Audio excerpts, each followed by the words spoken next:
From Eyewitness News, this is Newsmakers.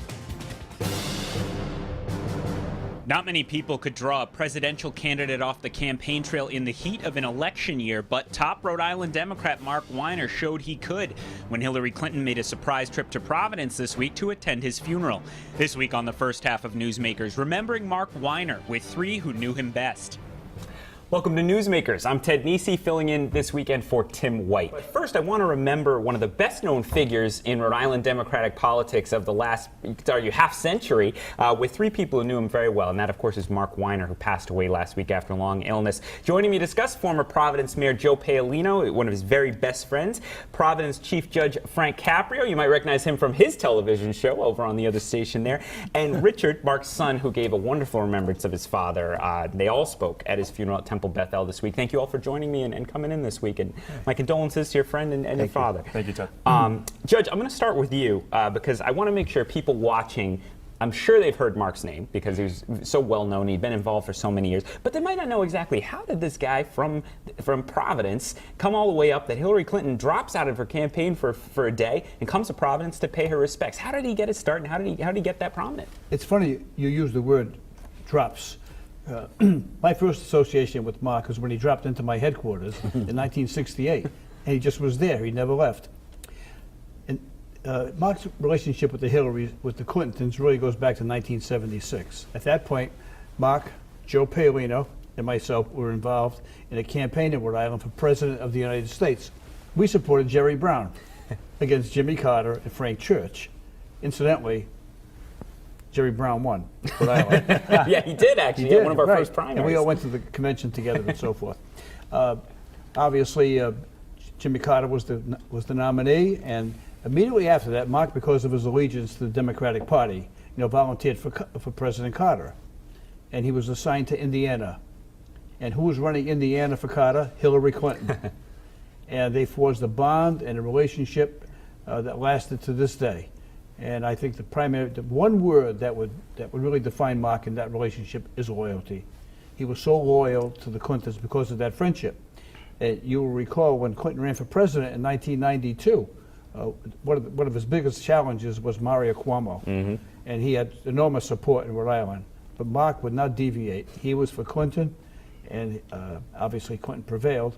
And Cuomo dropped out. But that's where that relationship began. And you were there for all that, Joe, by his side, doing the same projects, becoming an ambassador eventually. What do you remember about those years of rising? Well, when they're just talking about what happened in 1976, we were delegates, and we were with Brown. And we all went on the train down to New by the way, York is now the governor again of California in his older years. That's correct. So when we went down there, I remember walking into the convention with Mark, and he looked at the concessions. Yeah. And he said, someday, I'm going to take that over. In the next election, he did. But after the convention was over, I wanted to stay in Rhode Island. Mm-hmm. And so I was working for a local candidate, became Lieutenant Governor Tom DiLulio. Mark went to Indiana to work for Jimmy Carter. And so we would communicate a lot by telephone of what was going on out there, what was happening in Rhode Island. And then he got a job at the White House, and he became friends with everybody, no matter who it was. Whoever walked in there, he became friends with. One of his dearest friends he met back then was Max Weinberg, who's a drummer for Bruce Springsteen. Mm-hmm. Who was at the funeral, by the way. Yeah. But no matter who it was, and when it was funny, the other day when President Clinton talked about when your dad was with Sophia Loren, the first thing your father did was send me the picture that I have in my office of he and Sophia Loren together. That was a great story. Bill Clinton said at the funeral, he said he'd never seen Mark happier than when he arranged a surprise, I think, lunch in the Swiss Alps with Sophia Loren, who was 80 at the time, but didn't matter. Still a knockout by all accounts. But he loved national politics, and we would always be delegates together. And although it was sad that I couldn't be with him at the convention this year, it was very special to be with his son, my nephew, to be there and to see he and my son as delegates together, like their parents did 40 years ago. And Richard, your father, it just obviously he instilled this love of politics in you. I know you're into it now too as well. But was it just natural? Was it all consuming to him? How was it being his son and watching him in politics? I mean, from the moment he could talk, he was a Democrat through and through, and I think that his selfless nature, as well as his love of people, kind of fueled his love and his commitment to the party, Democratic Party, and his entire life was dedicated to helping people through democratic politics as well as through philanthropic efforts of his own. But it was his life. I mean, he loved it. He caught the bug. It excited him. He traveled across the country for candidates. And what are your earliest memories of your dad in politics and maybe you being around him for it? My earliest memory, I remember how old was I? I was 6 years old. My father took me to the White House, and I didn't know what was going on. I didn't really understand the gravity of getting the opportunity to go into the White House and to sit in the Oval Office. So my earliest memory in politics was my dad literally waltzing through the White House as if he lived there himself and taking me to the Oval Office, and have a nice picture of President Clinton standing behind me. And it said, "Richard, you look good here, Bill Clinton." So that was my earliest memory with him, and he just always felt comfortable around politics. And you said he walked into your campaign office in 1968, never left. What made an impression on you about Mark then? That maybe was a lasting impression, that was who this guy was, you knew he was going to go places? Number one, his loyalty. Number two, he was a tireless worker. We could give him any job, and Mark didn't take a circuitous route toward any position. Right? He'd go through the concrete wall. There was no barrier that would stop him from helping you if he was committed to you. And so he was just there. He was only 13 years old, and we gave him jobs that no one else would do. Never complained, just was there. Had some good ideas too. And you met him at LaSalle Academy, right? You told some funny stories about your first impressions. Yeah, I mean, we were in LaSalle, and I'm saying, what's this Jewish kid doing in a Catholic high school? And, what was tough is that he got better grades in religion than I did. Somehow I'm not surprised, Joe. and so, but we should, those days, my mom and dad were divorced, and my father would come by my house every morning to pick me up. He had to be with me. And my dad had a fancy car that we then picked up Mark, and then we went to school, and all the seniors, we were freshmen, all the seniors were razzing and clapping, and I'm like, oh my God, I want to bury myself. And so I said to Mark and my father, I said, look, no more. I said, Dad, drop us off downtown, we'll take the bus to school. He'd take us. And Mark said, Joe, you can go downtown. Your father can take me downtown. He said, I don't mind. Now that's a smart guy, I like that. You told a great story, Richard, in your remembrance of your father, and you gave a terrific speech, as I said, about the challenge he had at a very young age, and sort of a sign of his perseverance, as Judge Caprio said. Can you tell that, what you remembered? Absolutely. Just to, for starters, as I mentioned to Joe, my dad grew up at University Heights in east side of Providence, and he really did live a true underdog story and prevailed ultimately. And one example of that, which I talked about at his funeral in the eulogy I gave, was when he was in the third grade, his mother got a call from one of his teachers, and they said, your son Mark is incapable of learning. So they ended up sending him to the special education classroom. It wasn't called special education back then, it was called the ungraded classroom. And he was in that ungraded classroom for 3 years, but with the support of his mother and his friends, he strived and worked incredibly hard.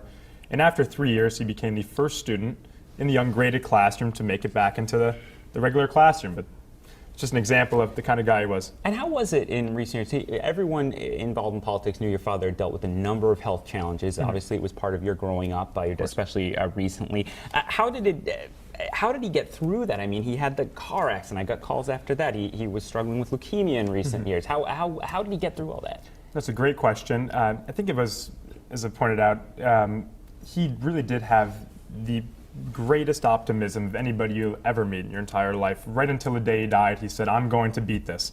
But that sort of mentality really helped to carry him through the previous 15 or so serious health incidents that he had. Always staying positive, and the fact that he lived his life for other people really gave him a reason to live and to want to live. He found fulfillment, and that sort of fulfillment is what drove him through all of his incidents and ultimately allowed him to survive and I'm sure stronger. His children, too, were a great comfort to him. Oh, big time. And I mean, as families, we spend so much fun together. But I have a saying, if you can't score the touchdown, don't get on the field. And there's a lot of people that can run the ball and never score that touchdown. And they'll say, what, I ran so many yards. Did you ever score the touchdown? Mark, when you gave him the ball of life, if it was in politics, business, family, always scored the touchdown. He got it done. He didn't waste his time. He didn't get into the minutia of stuff saying, oh, how am I going to get it done? He just got it done. no matter what it was. Joe, I want to stick with you because obviously people will be interested. Like a bolt went through the room in the lobby of the synagogue, or the hall where we walked in when people realized Mrs. Clinton was coming along with Bill. We knew Bill Clinton was coming. You were with them in the private moments and as they were around. I mean, what were they saying? What were they remembering about Mark as they talked to all of you while they were here? Well, I mean, Hillary was just very special. You could see this affected her tremendously. She was with him when he was a young man and watched him grow. You know, in 2008, when we were all delegates at the convention, at the end, the Obama people wanted us all to change our vote from Hillary, to make it unanimous. The Paolinos and the Weiners wouldn't change. we stayed there. But you could see that she was not there for political reasons, had zero to do with it. Political reasons, she would have stayed in Colorado. She was there for her friend, and she wanted to give him the respect and say thank you. And Joe, Judge, did you have any marveling as you looked and you said, wow, this kid who walked into my office almost 50 years ago now has a former president and maybe the next president sitting here in Providence to pay their respects? If you asked me that question when he was a kid, I'd say there would be no chance of him doing that. Looking back, I'm not surprised at all. Yeah. He just was such an endearing person. I think what was lost in a lot of this is the untold acts of charity with people that he never knew, and he never talked about it. Mm-hmm.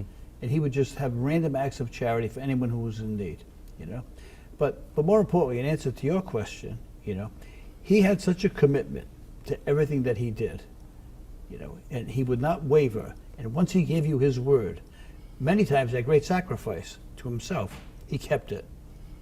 That was his bond. Mm-hmm. The kind of man he was. I have to ask while we're here, I've confirmed Democratic vice presidential candidate Tim Kaine is coming back to Rhode Island for a fundraiser next week.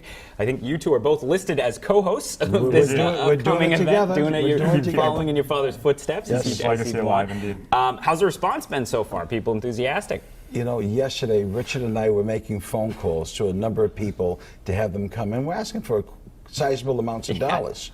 And so far, we're past our goal. I think we're going to do well. There's going to be two events, one both in Newport, one that Clay Pell's doing, one that Richard and I are doing.